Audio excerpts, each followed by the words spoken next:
अस्सलाम वालेकुम नाज़रीन, सिंधु न्यूज़ ख़बरुनि जो सिलसिलो जारी आहे। तव्हां सां ठुल्ह मां ख़बर शेयर कंदा हलूं। ठुल्ह वेझो भाऊ खोसो में स्टेट लाइफ इंश्योरेंस बेघर ऐं यतीम ॿारनि खे 3 लाख जो चेक ॾेई उजो माया करे ॾिनो।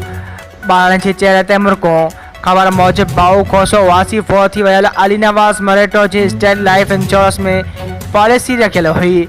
2 किस्त जमा करण बाद अली नवाज़ मरेटो फौत थी वियो हो, जंहिंजा यतीम ॿारड़ा बेघर हुआ। फौती जे 2 ॿारनि अब्बास अली ऐं फरीद मरेटो खे कंपनी नुमाइंदे संदसि घर पहुची 3 लाख जो चेक ॾिनो आहे। रक़म मिलण बाद ॿारनि जा चेहरा बहकी पिया। यतीम ॿारनि जे वारसनि ॻाल्हाईंदे चयो त वो इंतहाई ग़रीब आहिनि। मिलियल रक़म मां घर वठी ॿारनि खे तालीम ॾियारींदासीं।